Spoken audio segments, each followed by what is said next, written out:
Olá, você que acompanha o Culturarte, seu programa de cultura e entretenimento de Santa Isabel e região aqui pelo Jornal Ouvidor.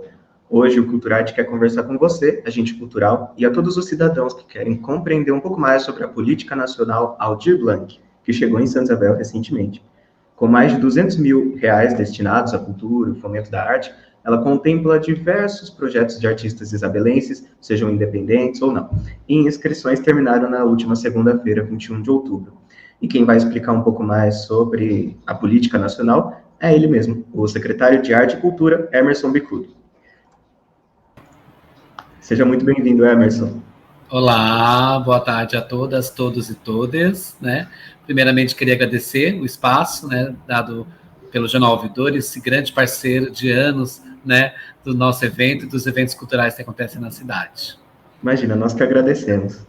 Então, primeiramente, a política nacional Aldir Blanc começou como uma lei emergencial, certo?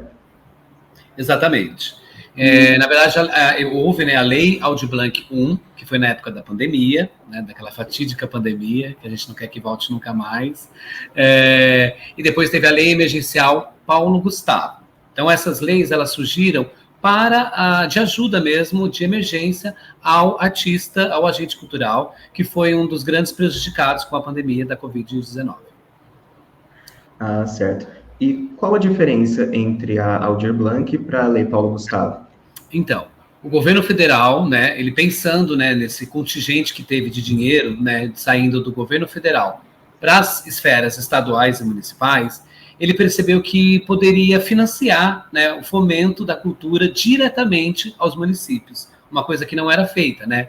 Para quem não sabe, a cultura ela pertence ao orçamento do município, ou seja, a cidade paga a própria cultura, né, dentro de um orçamento que é 0,01%, né? Então, de todo o orçamento da cidade, 0,0% é destinado à cultura, para pagar pessoal, para pagar aluguel, para pagar insumos, para pagar eventos, né? Ou seja, então, as culturas sempre vêm em defasagem a essa questão de orçamento. Então, ele percebeu que existia essa maneira, né, o governo federal percebeu que existia essa maneira de financiar diretamente os municípios, e daí foi pensado em conjunto com o Brasil inteiro uma política que se tornou a Política Nacional Aldir Blanc de Fomento à Cultura. E aqui em Santa Isabel, como é que foi a adesão para Aldir Blanc? Então, e para participar dessa política, né, a primeira coisa, as cidades elas têm que estar dentro do Plano Nacional de Cultura. O que isso implica?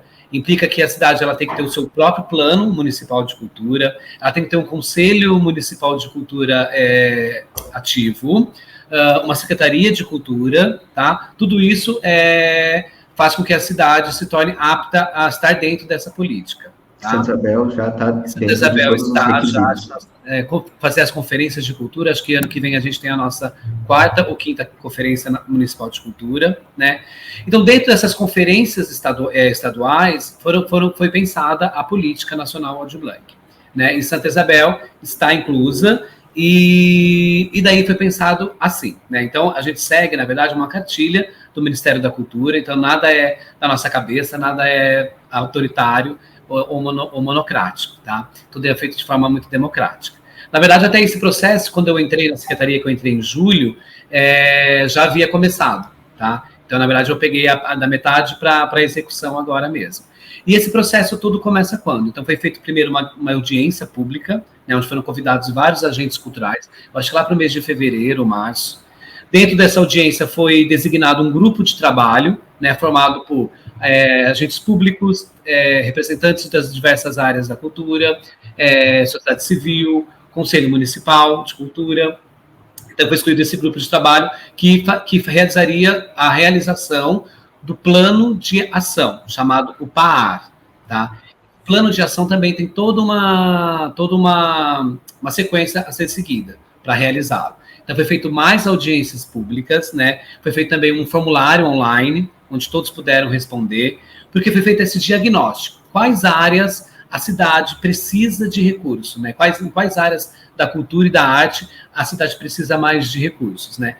Então, desse processo de pesquisa, nasceu um gráfico, onde a gente teve a porcentagem de várias categorias, onde deveria ser aplicado esse recurso. Tá? Então a gente foram as categorias que apareceram no topo? 15 categorias, eu vou lembrar mais ou menos agora, que a memória tá assim, não está mais de jovem. Eu sei que a maioria foi para feiras, exposições, espetáculos, oficinas de formação, bolsas de estudo, intercâmbio e residência artística, festas populares, manifestações culturais tradicionais em risco de extinção, subsídio para espaços e organizações culturais, resgate do patrimônio histórico, aquisição de acervos históricos,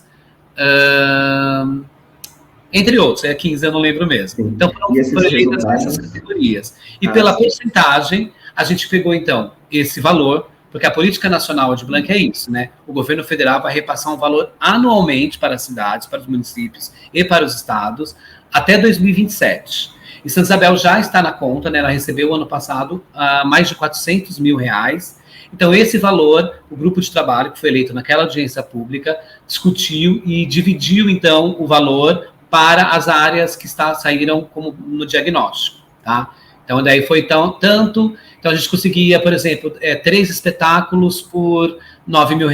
Então, foi dividido, né? Daí foi lançado 3 editais, né? Então, como que a gente consegue? Como que o agente cultural consegue esse recurso? É através de um edital, né? Através de um projeto inscrito no edital. Primeiro, a gente fez um edital que, desse valor dos mais de R$400 mil, 5% ele deve ser destinado à operacionalização da política. Ou seja, no contrato de pareceristas, né, que as pessoas que vão selecionar os projetos, para ser uma coisa imparcial e impessoal. Foi contratado um oficineiro para ajudar os agentes culturais a criarem os seus projetos e a ler o edital, né? E foi também feito edital para agentes técnicos, que infelizmente não houve inscrição. Então a gente não contratou agente técnico, a gente contratou 2 pareceristas e um oficineiro, que deu as oficinas de preparação.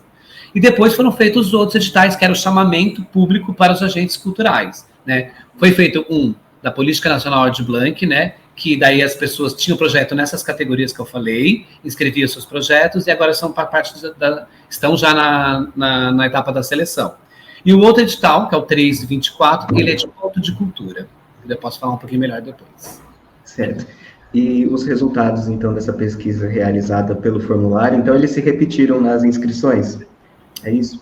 Quantas pessoas, mais ou menos, se inscreveram? Sim, a gente acaba de ser muito receoso, né? Porque, na verdade, como o Ministério da Cultura aponta, é tudo novo, né? E essa Política Nacional da Cultura está sendo chamada de SUS da Cultura.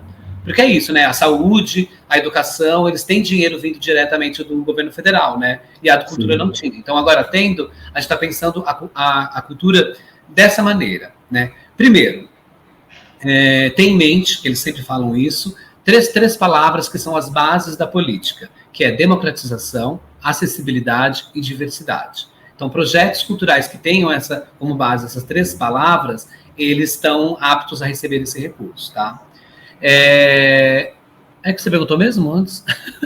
Quantas pessoas? É verdade, isso. Daí a gente estava receoso, é isso que eu estava falando. Daí a gente estava receoso, né? Porque a cidade é muito nova, então os artistas estavam sabendo fazer seus projetos, iam se inscrever, né? Então foi feita uma massificação mesmo de divulgação, né? Inclusive essa oficina de preparação de projetos foi muito importante para isso, para poder trazer os agentes culturais para poderem aprender. Porque uma das metas da política nacional, além dessas 3 palavras, é a formalização do agente cultural, né? Eu digo que o agente cultural, o artista, assim como eu, né, sempre tivemos num papel de mendicância, sempre pedindo, né, sempre fazendo espetáculo e passando o chapéu no final. Isso é cultural, né? Sempre pergunta para você, você canta, trabalha com o quê? Sem entender que a arte, né, o que eu faço como cultura é o meu trabalho, Sim. É a minha profissão. Só que sendo uma profissão, ela existe uma formalização, né? E a política ajuda a formalização desse agente cultural dentro da indústria criativa. Essa formalização compreende o quê? Em eu saber fazer um projeto, né, cultural, porque se eu tenho um trabalho, eu tenho que saber como explicar esse trabalho, o contexto dele, para onde ele vai, como ele vai ser feito. Então, eu tenho que saber fazer um projeto, eu tenho que saber ler um edital, eu tenho que estar... regularizado também perante até ter um MEI, um CNPJ, porque isso também ajuda no meu empreendedorismo, né? Então, tudo isso faz parte dentro da política. Então, pensando na cidade de Santa Isabel, a gente achou que não teria muita adesão, né? Até porque a lei Aldir Blanc I e a Paulo Gustavo eram emergenciais, então teve bastante adesão porque as pessoas precisavam do dinheiro, do auxílio emergencial, vamos dizer. Agora não, como havia um projeto, a gente falou, e agora, né? Mas o Ministério da Cultura já apontou que as cidades estão passando por isso, por essa transformação, e que teria mesmo dificuldade. Mas foi surpresa que a gente teve 63 inscritos e mais de 100 projetos, né? Para 27 projetos escolhidos que serão. Mais de 100 projetos. Mais de 100 projetos. Teve categorias que não houveram inscrições, como, por exemplo, festas populares, é uma pena, e eu acho que proteção do patrimônio histórico. Daí, quando a categoria ela não foi inscrita, o valor dessa categoria ela passa para a categoria que tem mais inscritos, então eu consigo abrir mais vagas. Ah, sim, inclusive era isso mesmo que eu ia perguntar agora, como que é definido esses valores recebidos pelos artistas e pelos projetos? Então esse valor, né, que a gente tem, esses 400 mil, foi dividido através daquele diagnóstico que a gente fez, né? Daí foi pensado as vagas que teriam, né? Por exemplo, como a gente acabou de vir da Lei Paulo Gustavo, como nós acabamos de vir da Paulo Gustavo, a Lei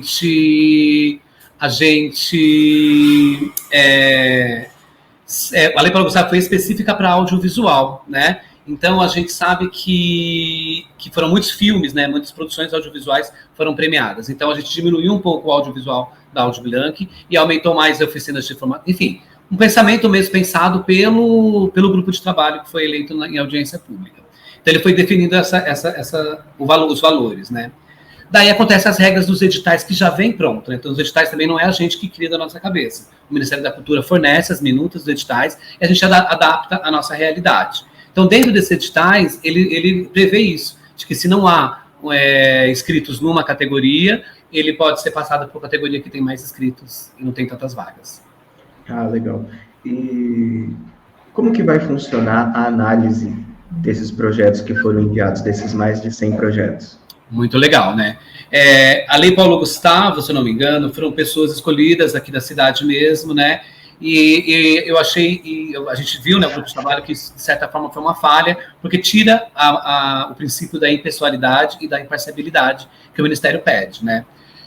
Mas é legal também ter pessoas pareceristas da cidade, porque também conhecem a nossa realidade, sabem de que projetos precisam, quem são os agentes que sempre estão aí trabalhando há anos e nunca ganharam nada. Então é bom ter. Então, a gente decidiu o quê? Pensando nesse 5% de contratação, a gente fez um edital de contratação dos pareceristas, né? Por obrigação, uma vaga tem que ser da presidente do Conselho Municipal de Cultura, né? Obviamente, porque ela representa os segmentos públicos e civis, né? Da cultura. Então, ela vai estar, né? Que é a Kátia Fornaziero. E a gente conseguiu mais 2 contratações para serem pareceristas. Uma é da cidade, que é a Pamela Albuquerque, e a segunda é uma parecerista de São Paulo, chamada Carla Galo, que tem uma ampla experiência em ser parecerista em editais, por exemplo, do Itaú Cultural e editais da Secretaria do Estado da Cultura.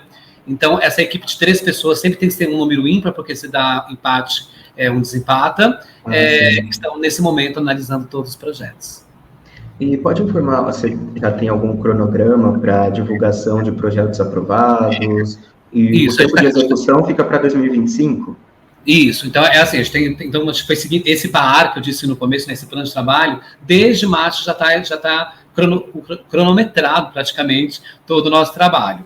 Então, segunda-feira foi o último dia de inscrição. Realmente foram poucos dias, né? A gente teve do dia 8 ao dia 21 para fazer as oficinas e inscrições do projeto. Realmente foi muito pouco tempo, mas isso tem a ver muito com as eleições, né? Isso, várias cidades do Brasil lançaram também, no mesmo dia que a gente lançou o edital, eles decidiram, né, optaram por esperar passar as eleições. Por quê? Porque a eleição tem aquela coisa do veto eleitoral, né? Então a gente não poderia muito divulgar os editais, não poderia falar muito sobre isso, podia dar entrevista, por exemplo, agora para você. Eu nem poderia estar dando, porque daria como se estivesse utilizando a máquina a favor da eleição. Então várias cidades esperaram passar a eleição, então lançaram no dia 8. Então a gente teve do 8 ao dia 21 para as inscrições, certo? E as oficinas. Daí agora, os pareceristas estão nesse trabalho de seleção. Eu acho que lá para o dia 31 ou dia 1 deve sair essa lista de selecionados. Depois tem a segunda etapa, né? Porque diferente da Paulo Gustavo, os agentes culturais, quando fez a Lei Paulo Gustavo, eles apresentavam o projeto e a documentação toda. Então, para a política nacional, o Ministério percebeu que isso era muito complicado. Então, a gente fez primeiro uma primeira fase, que é só a inscrição e o projeto. Ele é mandado para a gente. Ele é selecionado. Ao ser selecionado, ele vai participar da fase de habilitação, que é o quê? Daí sim entregar toda a documentação. RG, CPF, comprovante de domicílio, certidões, né, para quem é CNPJ, certidões negativas, enfim, toda aquela documentação que é necessária. Então, eles passam por essa fase. Pode ser também que o projeto selecionado não consiga cumprir a habilitação. Daí ele também é cancelado e é chamado o suplente dele, tá bom? Daí tem a fase da habilitação, depois tem a fase da assinatura do contrato, né, de termo de execução, certo. E eles vão ter até maio de 2025 para realizar os seus respectivos projetos. Ah, legal. E serão 27 projetos selecionados, certo? Isso, 27. Aí é 27 de todos os projetos. Oi? Então, são 27 de todos os projetos analisados. Isso. E também envolve já todas as categorias. Envolve todas as categorias, exatamente, isso mesmo.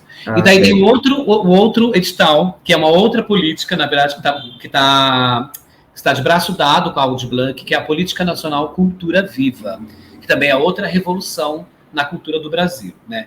Esse edital, ele é específico para pontos de cultura. E o que é o ponto de cultura? O ponto de cultura, ele é uma política, na verdade, que já existe há 20 anos, né, no Brasil. Foi criado pelo, então, ministro da Cultura, Gilberto Gil, né, onde habilita pontos de cultura na cidade que não estão ligados ao poder público, né? E Santa Isabel, por exemplo, tem vários pontos de cultura que não estão ligados à prefeitura, mas que fazem arte, né? Microempresas que fazem arte, que realizam arte, escolas de dança, escolas de arte, tudo isso são considerados pontos de cultura. Por quê? O governo federal, né, o Ministério da Cultura, ele percebe que a Secretaria de Cultura, ela não pode ser geradora de cultura. Quem gera cultura é o agente cultural, é o artista. A Secretaria de Cultura, ela é viabilizadora, exatamente. Ela viabiliza, ela promove essas ligações entre eles, né? E os pontos de cultura, vamos dizer assim, serão consideradas as nossas UBSs da cultura, né? Onde a Secretaria vai estar entendendo onde está acontecendo cultura e recebendo subsídio para isso, para serem ajudadas. Então, foi feito um edital só para ponto de cultura. Na verdade, para ser um ponto de cultura, o lugar, né? Qualquer lugar que faça cultura em Santa Isabel, ele precisa entrar num processo dentro do Ministério da Cultura para receber a certificação. Mas, dentro da Política Nacional Aldir Blanc, se ele ganhar agora o projeto dele foi escolhido para ser um ponto de cultura, ele vai estar já com meia certificação. Você vai mandar um e-mail para o Ministério da Cultura e ele vai receber o certificado. Porque nós, como Secretaria da Cultura, vamos certificar esse ponto de cultura. E tivemos bastante inscrições para ponto de cultura, viu? Ah, legal. E agora, pensando nos próximos anos, a Política Nacional Aldir Blanc, então, vai continuar até 2027, que já é uma certeza. Até 2027, isso já é um decreto, é uma lei, né, na verdade, é uma lei de 2023, 22. Então, foram 3 coisas. Junto com isso, também foi feita uma lei maravilhosa e revolucionária, chamada Marco Regulatório da Cultura. Por quê? Nossa cultura sempre tivemos problemas em contratação de artistas, né? Porque dentro da lei de licitação, o artista foi colocado como se contrata bloco, como se contrata cimento, como se contrata asfalto. E não é. Porque, se vocês sabem, né, existe, dentro da lei de licitação, existe um chamamento público, né, geral, onde as pessoas se inscrevem, né, as suas empresas, e ganham o mais barato. Então, o mais barato nunca, às vezes, é o artista da cidade. Então, isso era muito contraditório. Então, agora acabou de ser feita essa nova lei, né, que é o Marco Regulatório da Cultura, onde também a gente vai ter novas possibilidades de contratação direta de artistas, além de outras mudanças também nas questões de impostos, de pagamento de impostos de artista para a cidade. É bem interessante e bem revolucionário mesmo.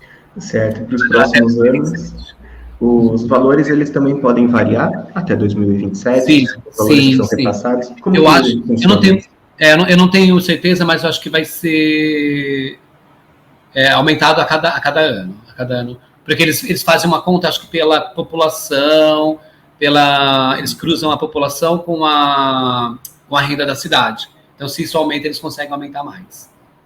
Porque no futuro também vão ter projetos que vão ser disponibilizados, tipo apresentações, essas coisas, não é mesmo? Sim, exatamente. Então, agora é assim. Então, olha que bacana. Então, na verdade, quem não conseguiu se inscrever agora, vai ter a oportunidade de inscrever ano que vem, com certeza, né? A gente quer quanto mais projetos, mais pensamento isso. A gente percebeu as falhas que tem no sistema, que é dessa coisa mesmo da participação do agente cultural em não saber fazer projeto, em não saber fazer um portfólio do seu trabalho, em não saber o edital. Então, nós, como secretaria, já estamos pensando em novas oficinas para preparar esses agentes culturais já para o ano que vem, para eles já estarem assim, com o meu projeto pronto, é só me inscrever. entendeu? Meu portfólio está pronto, e até não só para o nosso edital, né, para os outros editais. Existem editais de São Paulo, como o PROAC, existem editais da cidade de São Paulo, existem editais para ganhar prêmios de empresas como Coca-Cola, CCR Nova Dutra, Vale. Então, o artista tem que saber aí que é aí que ele vai tirar a renda dele, né? Então, a gente vai auxiliar isso, né, a partir já de agora, do ano que vem. Janeiro, eu já quero fazer essas oficinas para os agentes culturais, para quando chegar a próxima inscrição, não tem tanto esse desespero que foi agora, né, para poder fazer um projeto. Então, eles vão ter essa nova oportunidade, e também essa oportunidade da gente poder fazer editais direto. Por exemplo, eu quero fazer um festival de teatro de rua, um exemplo, que é um grande sonho meu, fazer um festival de teatro de rua em Santa Isabel. Eu vou poder fazer um edital, né, e chamar e contratar diretamente artistas de Santa Isabel, por exemplo, para trabalhar nesse festival. Vou participar. Ah, legal. E com certeza nós aqui do jornal também vamos divulgar todas essas novidades também, todo o calendário aí do futuro. Sempre, sempre. Muito obrigado, Emerson. Imagina, obrigado a você, Gustavo. Mais uma vez um prazer. Estamos à disposição também aqui para quando você precisar, né? Que a gente tem essa coisa em comum, cultura arte, né? De fazer a nossa cidade, de sermos agentes culturais, né? Transformadores da cultura e da arte, para a gente fazer realmente uma cultura para todas, todos e todas. Isso aí, ótimo. Muito obrigado. Obrigado. Muito obrigado a você também que acompanhou o Culturarte. Não se esqueça de se inscrever, curtir, compartilhar com todo mundo que você conhece. E, novamente, muito obrigado. Eba! Falou! Falou.